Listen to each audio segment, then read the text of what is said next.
Indo British advanced pain clinic, నొప్పి మాయం, surgery దూరం. For appointments 9155515563. ఐఏఎస్ ని ఢీగొనాలి అని అంటే కోచింగ్ ఉండాలా ఉండకూడదా అనేది చాలా ఫూలిష్ క్వశ్చన్ అని నాకు తెలుసు. కానీ ఐఏఎస్ కోచింగ్ లో మారుతున్న ట్రెండ్స్ తెలుసుకుంటే ఎగ్జాక్ట్లీ అప్పుడు మనకి ఆ క్లారిటీ అనేది ఎస్టాబ్లిష్ అవుతుంది. సో ఏంటి సార్, ఎలా మారుతూ వచ్చింది, ఇప్పుడు మనం ఏ ట్రెండ్ లో నిలబడి ఉన్నామో చెప్పండి. చాట్ జీపీటీ అనేది ఒకటి ఉంటే, మెటా ఏఐ లాంటివి ఏవైనా మీకు ఒక 2-3 ఉంటే వాటి ద్వారా మాత్రమే ఐఏఎస్ కోచింగ్ మొత్తం పూర్తి చేసుకోవచ్చా అనిపించేంత ఉంది. ఒక సివిల్ స్టూడెంట్ కి సివిల్స్ నా గోల్ అనుకుంటే ఎల్కేజీ నుంచి మాత్రం గోల్ ఉండాలని చెప్పండి సార్. ఏ ఏజ్ నుంచి వాడు టార్గెట్ పెట్టుకొని చదవాలంటారు చెప్పండి. 8th క్లాస్ అండి. టీనేజ్ లోకి ఎంటర్ అవుతున్నప్పుడు ఒక ఎడ్యుకేషన్ సిస్టంలో రెగ్యులర్ స్టడీస్తో పాటు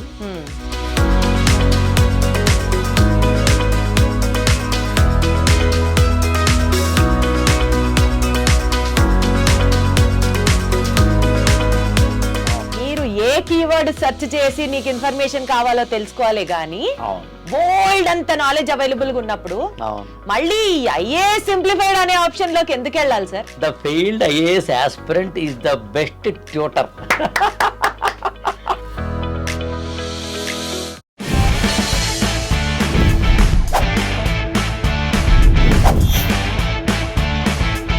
హలో ఎవ్రీబడి, అందరికీ నమస్కారం.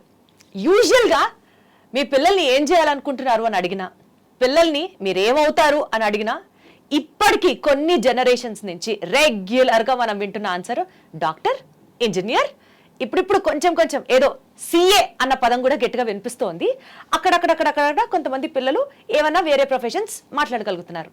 కానీ నాతో సహా నా ఎక్స్పీరియన్స్ని కూడా యాడ్ చేసుకుంటూ, మరి మీ పిల్లల్ని ఐఏఎస్ వైపుకి ఏమన్నా పంపిస్తావా, సివిల్స్ ఏమన్నా రాయిస్తావా అని అడిగితే, అమ్మ బాబోయ్ దేశం అంతా రాసే ఎగ్జామ్ అది, మనకంత సీన్ లేదు, మన పిల్లలు అక్కడ కష్టం, అసలు ఐఏఎస్ లెవెల్ ప్రిపరేషన్ అంటే ఏ స్థాయిలో ఉండాలో అని చెప్పుకుంటూ సర్దుకుంటూ ముందుకు గడిపేస్తూ ఉన్నాం. కానీ నిజంగా ఐఏఎస్ని ఎలా చదవాలి, ఎలా క్రాక్ చేయాలి, అసలు ఐఏఎస్ మనం ఊహించినంత ఓ పెద్ద భూతంలా కాదు, స్టిల్ దాన్ని సింప్లిఫై చేయొచ్చు, అట్లీస్ట్ ఐఏఎస్ గురించి మనం కూడా మన డ్రీమ్స్ని ఎక్స్ప్లోర్ చేయొచ్చు అన్నొక స్థాయికి వెళ్ళాలి అన్నదే ఈ ప్రోగ్రామ్ యొక్క ముఖ్య ఉద్దేశం. Presenting to you I dream for the first time. ఇప్పటి వరకు డిజిటల్ నెట్వర్కింగ్లో ఎక్కడా ఎవ్వరూ చేయనటువంటి ఒక మేజర్ డ్రాస్టిక్ ఎక్స్పెరిమెంట్, సమాజానికి ఉపయోగపడాలి అన్న ఒక ఉద్దేశంతో స్టార్ట్ చేసిన ఐఏఎస్ సింప్లిఫైడ్ అనే కాన్సెప్ట్ రేపు నవంబర్ 15వ తారీఖు నుంచి ప్రారంభం కాబోతోంది ఇన్ ఐ డ్రీమ్.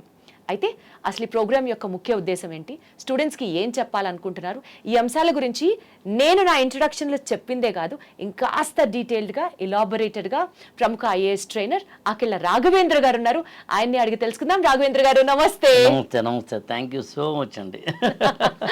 ఎందుకంటే నేను చెప్పాను కదా, ఐఏఎస్ అవన్నీ మన వల్ల కాదు అనుకునే వాళ్ళు చాలా మంది ఇవాల్టి రోజు కూడా ఉన్నారు. అలాంటిది మీరు ఈ ఐఏఎస్ సింప్లిఫైడ్ అనే ప్రోగ్రామ్ ని స్టార్ట్ చేయడం కొంచెం ఊపిరి తీసుకోవడానికి హాయిగా అనిపిస్తోంది. చెప్పండి సార్, అసలు ఈ ప్రోగ్రామ్ ని ఎందుకు స్టార్ట్ చేస్తున్నారు, మెయిన్ కాన్సెప్ట్ ఏంటి? యాక్చువల్గా ఐఏఎస్ అనే ఎగ్జామినేషన్కి ప్రిపేర్ అవ్వడానికి స్టూడెంట్కి ఉన్న ప్రధానమైన అంటే వెహికల్ ఏంటి, మీడియం ఏంటి అన్నప్పుడు కోచింగ్కి వెళ్ళడానికన్నా ముందే ఒక స్టూడెంట్కి ఒక అవగాహన కలిగితే, అంటే వాట్ ఎగ్జాక్ట్లీ ఐఏఎస్ కోచింగ్ ఎలా తీసుకోవాలి అనే ఒక అవగాహన కలిగితే, అప్పుడు ఈజీగా ఒక కోచింగ్ నుంచి ఏమన్నా అంటే 1% కన్నా ఎక్కువగా తన యొక్క యూటిలిటీని పెంచుకోవచ్చు. అవగాహన ఉంటుంది కాబట్టి ఏ సబ్జెక్ట్స్ ఉంటాయి ఏంటి ఇలాంటివి.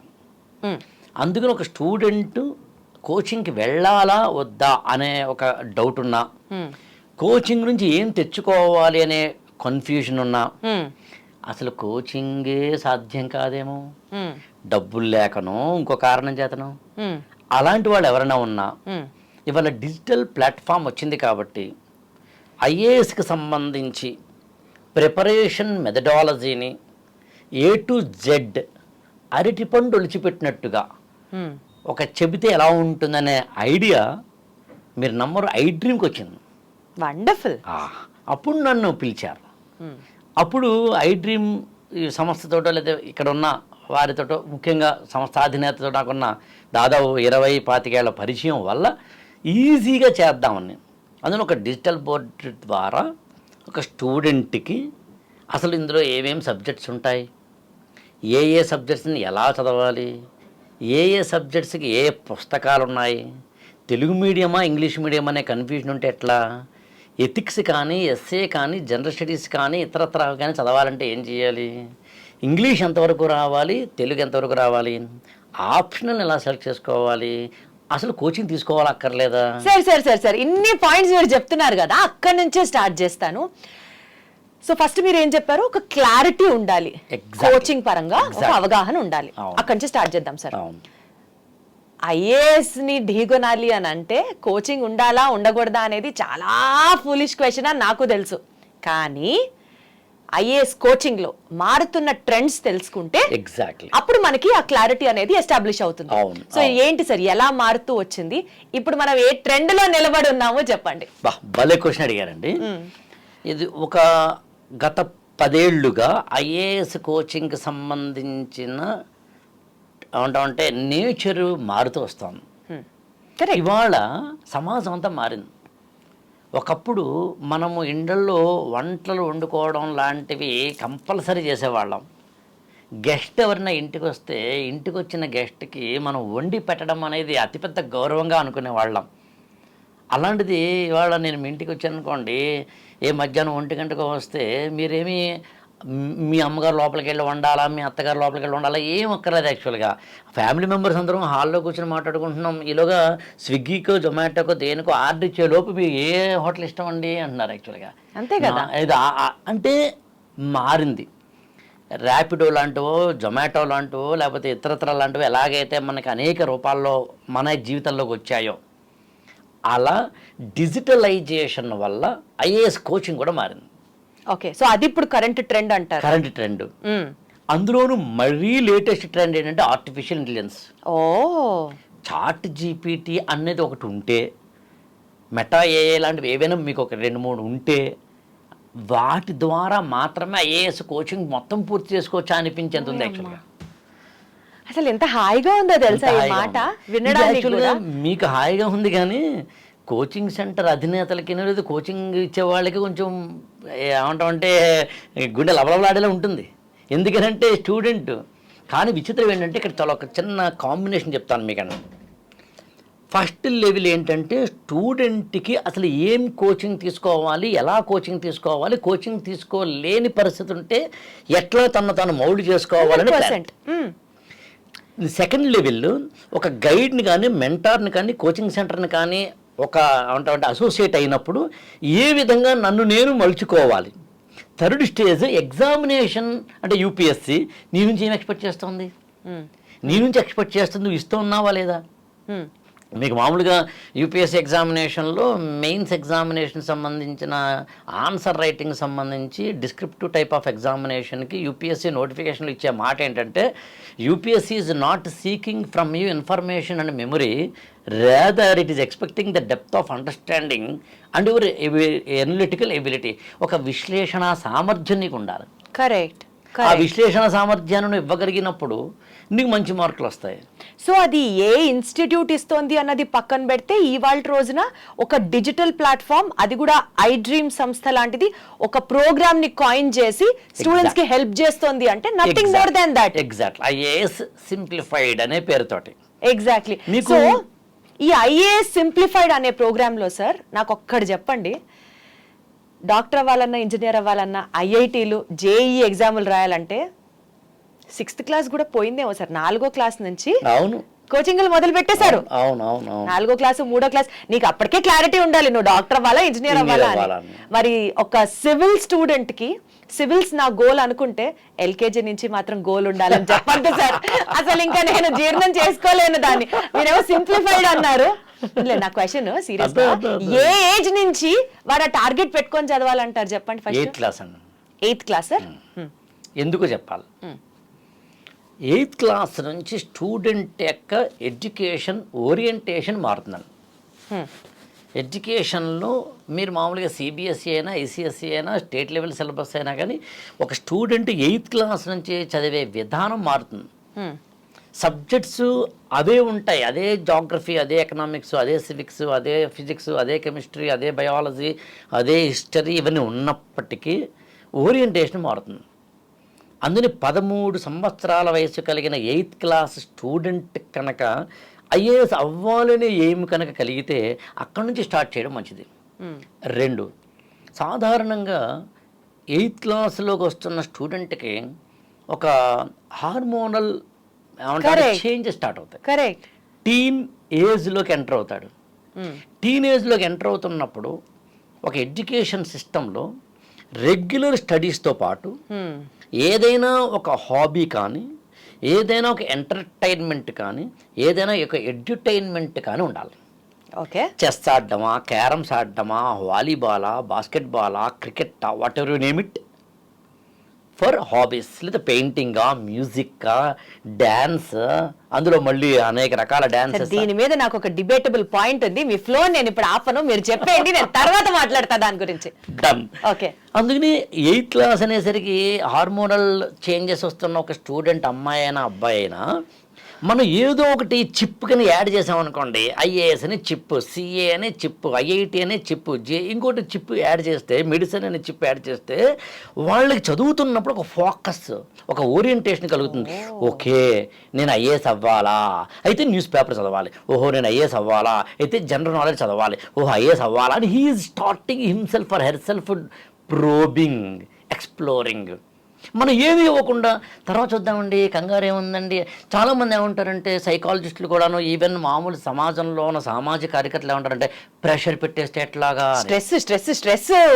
నేనేమంటానంటే, స్ట్రెస్ని ఎప్పుడు కూడా నెగిటివ్గా చూడకూడదు. కరెక్ట్. లేదా స్ట్రెస్ నెగిటివిటీ వైపు వెళ్ళకూడదు. అదే స్ట్రెస్ పాజిటివే. ఇప్పుడు మన ఇద్దరికి ఇవాళ మార్నింగ్ నుంచి ఈవినింగ్ వరకు ఇలాంటి వీడియోస్ ఒక 10 చేయాలని టార్గెట్ పెట్టుకున్నాం అనుకోండి, అప్పుడు మనం మన యొక్క ఆలోచన రీతి వేరే ఉంటుంది. షూట్కి మధ్యలో గ్యాప్లో ఎవరైనా వచ్చినా తర్వాత మాట్లాడతానంటాం.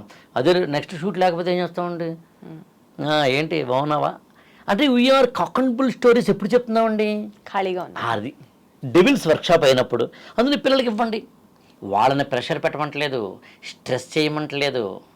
వాళ్ళకి కావలసిన healthy environment, entertainment, study environment, సరే, అందుకని 8th క్లాస్ నుంచి స్టార్ట్ చేశారు. 8th క్లాస్ నుంచి అది టేక్ అవే పాయింట్. సరే, ఇప్పుడు డిజిటల్ మీడియంలో ఐఏఎస్ సింప్లిఫైడ్ అని ఇప్పుడు ఐ డ్రీమ్ స్టార్ట్ చేస్తోంది. బాగుంది సార్. అసలు ఇవాళ రోజున 4వ క్లాస్ నుంచి 5వ క్లాస్ నుంచి కంప్యూటర్ ముందర కూర్చొని పిల్లలు లేరు. పోనీ మీరు అన్నట్టు 8th క్లాస్ నుంచి వాడికి ఒక గోల్ వచ్చింది, ఫోకస్ వచ్చింది అనుకుందాం. లేదా ఐఏఎస్ కోసం ప్రిపేర్ అయ్యే స్టూడెంట్స్ ఉన్నారు. సార్, ఇంటర్నెట్ లో కుప్పలు తెప్పలుగా ఉంది ఇన్ఫర్మేషన్. అసలు మీరు ఏ కీవర్డ్ సెర్చ్ చేసి నీకు ఇన్ఫర్మేషన్ కావాలో తెలుసుకోవాలి గానీ, బోల్డ్ అంత నాలెడ్జ్ అవైలబుల్ గా ఉన్నప్పుడు మళ్ళీ ఐఏఎస్ సింప్లిఫైడ్ అనే ఆప్షన్ లోకి ఎందుకు వెళ్ళాలి సార్? అందులోనే టైటిల్లోనే ఉంది సింప్లిఫైడ్ అని. అంటే ఏం చేస్తారు ఈ ఎపిసోడ్ లో అంటే, ఇది వరకు ఇన్ఫర్మేషనే దొరికేది కాదు. When we were preparing for civil services. మీరు కూడా సివిల్స్ కి ప్రిపేర్ అయ్యాను. నేను 94లో డిగ్రీ అయిన తర్వాత 95 నుంచి 98 వరకు ఐఏఎస్ ఎగ్జామినేషన్కి ప్రిపేర్ అయ్యా. ఇంటర్వ్యూ దాకా వెళ్ళా. 1999 మే 12 మధ్యాహ్నం 2 గంటలకి నా ఇంటర్వ్యూ ఢిల్లీలో. సో ఐఏఎస్ ప్రిపేర్ అయిన వ్యక్తిని, గత 25 ఏళ్ళుగా ఐఏఎస్ కోచింగ్ ఇస్తున్న వ్యక్తిని. సో అందుకని అక్కడ కూర్చున్నాను, ఇక్కడ కూర్చున్నాను. అండ్ ఏదో ఒక సామెత చెప్తారు చూడండి sir, well versed patient is more better than an experienced doctor అని. The failed IAS aspirant is the best tutor. అందుకని లాజికల్గా చూస్తే కోచింగ్లో ఒకప్పుడు అసలు మాకు దొరికేది కాదండి. మరి ఇవాళ ఇన్ఫర్మేషన్ ఎక్కువైందండి. మీరు ఐఏఎస్ బుక్స్ లిస్ట్ అని కొట్టండి, యూట్యూబ్ గూగుల్లో సెర్చ్ చేయండి. ఐఏఎస్ బుక్ లిస్ట్ అని కనుక మీరు యూట్యూబ్లో లేదా కనుక ఏదైనా ఒక గూగుల్లో సెర్చ్ చేస్తే కొన్ని 100 వెబ్సైట్స్ ఇస్తాయండి. అంటే ఇదివరకు ఇన్ఫర్మేషన్ లేక మనం బాధపడ్డాం, ఇప్పుడు ఇన్ఫర్మేషన్ ఎక్కువై కంగారు పడుతున్నాం లేదా కన్ఫ్యూజ్ అవుతున్నాం. 100% సార్, కరెక్ట్. సో ఏది చదవాలి, ఎంత చదవాలి, ఏది అవసరం, ఎలా చదవాలి, ఐఏఎస్ సింప్లిఫైడ్ లో వస్తుంది. అప్పుడు ఏం చేస్తున్నాను నేను, అసలు ఏమేం ఇందులో సబ్జెక్ట్స్ ఉంటాయి ఒక ఎపిసోడ్ చేద్దాం. సబ్జెక్టులకి ఏం పుస్తకాలు చదవాలి ఒక ఎపిసోడ్ చేద్దాం. ఈ పుస్తకాల లోపల ఏమేమి ఉంటాయి, చాప్టర్స్ ఏముంటాయి ఒక ఎపిసోడ్ చేద్దాం. ఒక సబ్జెక్టుకి ఉదాహరణకి మీకు జాగ్రఫీ ఉందండి, జాగ్రఫీకి NCERT 6th to 12th class చదవమని, కరెక్ట్, గోచింగ్ లియాంగ్ చదవమని ఇలా 5-6 పుస్తకాలు చెప్తారు. అంటే అన్ని యూట్యూబ్ వెబ్సైట్స్ మీరు కనుక వెళ్తే అనేకమైనవి చూడడం ద్వారా ఒక సబ్జెక్టుకి 5 నుంచి 8 పుస్తకాలు లిస్ట్ వస్తుంది. కానీ 5 నుంచి 8 పుస్తకాలు అక్కర్లేదు. అంటే మనకు ఉదాహరణకి ఏదైనా ఒక పెయిన్ కిల్లర్ కావాలి అని కనుక మనం గూగుల్ని అడిగితే ఎసిక్లోఫెనాక్ లాంటివి ఏవో మొదలుకొని చాలా చాలా ఇస్తుంది. యాక్చువల్గా డోలోను ఇస్తుంది, సారిడాన్ని ఇస్తుంది. కానీ ఏం తీసుకోవాలి, నీకు ఇండైజెషన్ వల్ల వచ్చిన హెడేక్, నీకు ఏదైనా కోల్డ్ ఎన్వైరన్మెంట్ వచ్చిన హెడేక్, ఇంకా ఏ కారణం వల్ల అనేది డాక్టర్ మాత్రం చెప్పగలుగుతాడు. లేదా ఎవరో ఒక ఎక్స్పర్ట్ చెప్పాలి. అందుకని ఈ మార్కెట్లో ఒక సబ్జెక్ట్కి ఇన్ని పుస్తకాలు ఉన్నాయి, కానీ ఇది చదవక్కర్లేదు, ఇది చదవచ్చు, ఇది చదవక్కర్లేదు, చదవచ్చు అని సింప్లిఫై చేయడం నా ఉద్దేశం. ఇప్పుడు ఒక స్టూడెంట్కి ఏం చదవాలి, ఏం చదవకూడదు, ఎంత చదవాలి, ఎంత చదవకూడదు అనే దానికి సంబంధించిన ఇన్ఫర్మేషన్ మనకి వెబ్సైట్స్లో కానీ యూట్యూబ్ ఛానల్స్లో కానీ విపరీతంగా దొరుకుతుంది. ఆ దొరికే ఇన్ఫర్మేషన్ని మనం తీసుకుని దాన్ని ఇది చదవండి, ఇది చదవక్కర్లేదు, ఇది చదివితే సరిపోతుంది, చదవకపోయినా పర్వాలేదు అనే దానికి సంబంధించిన అవేర్నెస్ క్రియేట్ చేయడం. Got it sir. ఇందులో ఒక్క మాటలో చెప్పాలి అంటే ఒక స్టూడెంట్ కనుక ఎప్పుడైనా ఐఏఎస్ కోచింగ్కి వెళ్ళాలా మానాలా, అసలు ఐఏఎస్ఏ తీసుకోవాలా మానాలా అనే కన్ఫ్యూజన్ ఉన్నా, అసలు ఏంటి ఇందులో ఏముంటుందో చూద్దాం అని తెలుసుకోవాలనుకున్నా, అసలు నేను ఐఏఎస్కి సూట్ అవుతానా లేదా అని సెల్ఫ్ చెక్ చేసుకోవాలనుకున్నా, కోచింగ్కి వెళ్లకుండా నన్ను నేను ఐఏఎస్ వైపు తీసుకెళ్లాలంటే ఏదైనా నాకు మంచి ఏమంటే స్ట్రీమ్ లైన్డ్ సైంటిఫిక్ లాజికల్ శంఖంలో పోసిన తీర్థంలా దొరుకుతుందా అని అనుకున్నా, ఒకవేళ ఐఏఎస్ కోచింగ్ వెళ్దాం ముందైతే నేను అవేర్నెస్ క్రియేట్ చేసుకోవాలి అనుకున్నా, 8th క్లాస్లోనో 9th క్లాస్లోనో ఇంటర్మీడియట్లోనో డిగ్రీలోనో కుర్రాడు సరే ఎప్పుడో కదా కోచింగ్ తీసుకుని ఐఏఎస్ ఎగ్జామినేషన్కి వెళ్ళేదంటే 21 సంవత్సరాలు దాటిన తర్వాత కదా, ఈలోగా I want to get awareness అనుకున్నా, న్యూస్ పేపర్లు చదవాలా అక్కర్లేదా, ఏ పుస్తకాలు చదవాలి, ఎందుకు చదవాలి, ఎన్సీఆర్టీలు కూడా అన్నీ చదవాలా, అన్నీ చదవక్కర్లేదు, ఎన్సీఆర్టీలో కూడా మళ్ళీ హిస్టరీ జాగ్రఫీ లాంటివి మాత్రమే చదివితే సరిపోతుంది, లేదా ఎకనామిక్స్ కానీ లేదా ఇంకొక సబ్జెక్ట్ కానీ చదవాలా, పెద్ద పెద్ద పుస్తకాలు చదవాలా, లాంగ్ పుస్తకాలు చదవాలి, లేకపోతే కనుక మనోరమ ఇయర్ బుక్ లాంటిది కానీ, లేదా ఇండియన్ గవర్నమెంట్ వేసే ఇండియా ఇయర్ బుక్ లాంటివి కానీ చదవాలా అక్కర్లేదా, గవర్నమెంట్ రిపోర్ట్లు రోజుకి ఒక 5-6 వస్తూ ఉంటాయి మినిమం, అది కూడా కీ రిపోర్ట్స్, వాటన్నిటి చదవాలా అక్కర్లేదా, కరెంట్ అఫైర్స్ ఎలా చదవాలి, వెబ్ మ్యాగజైన్స్ ఎలా యూటిలైజ్ చేసుకోవాలి, అసలు ఫ్రీ కంటెంట్ ఇన్ని రకాలుగా మనకి దొరుకుతున్నప్పుడు దొరుకుతున్న కంటెంట్ అంతటినీ కూడా చదివేస్తూ వెళ్ళిపోవాలా, స్ట్రీమ్ లైన్ చేసుకోవాలా. ఒక మాటలో చెప్పాలంటే ఒక తమ్ముణ్ణి చెల్లాయిని కూర్చోబెట్టుకున్న అన్నయ్యలాగా, కూతుర్ని కొడుకుని కూర్చోబెట్టుకున్న నాన్నలాగా, అతడు సినిమాలో డైలాగ్ ఉంటుంది, ఆడేంట్రా గులాబీకి అంటు కట్టినట్టు గోడన కట్టినట్టు ఎంత సింపుల్గా చేశాడు. అలా ఐఏఎస్ ప్రిపరేషన్ అనే యజ్ఞాన్ని సింప్లిఫై చేయడమే ఐ డ్రీమ్ వేదిక ద్వారా మనం అందిస్తున్న IAS simplified programme. Wonderful sir. ఇంకా నేను కంక్లూడ్ చేయడానికి కూడా మీరు కామాలు ఎక్కడ ఇవ్వకుండా మొత్తం చెప్పేశారు కాబట్టి ఒక్క మాటతో అయితే నేను కంక్లూడ్ చేస్తాను. సో బేసికల్లీ ఇన్ని యాంగిల్స్ ఆయన చెప్పిన తర్వాత ఒక్క చిన్న మాట, ఐఏఎస్ సివిల్స్ అన్న థాట్ మీ మైండ్లోకి వస్తే this is the best platform అని నేను చెప్పొచ్చు. గురుముఖంగా మీరు నేర్చుకోవాల్సినవన్నీ నేర్చుకుంటూ ఉంటారు, కానీ ఏకలవ్య శిష్యుడిగా ఈ ప్రోగ్రామ్ని కనుక మీరు ఫాలో అయితే సక్సెస్ తథ్యం అని నా మనస్సాక్షి నాకు చెప్తోంది. So wishing you all the very best sir. ఈ ప్రోగ్రామ్ జనాలకి హెల్ప్ అవ్వాలి అని మనస్ఫూర్తిగా కోరుకుంటూ, మీతో పాటు ఈ జర్నీలో నేను కూడా భాగమైనందుకు సంతోషంగా అనిపిస్తూ, let us start making IAS officers into the society through this episode sir. Thank you.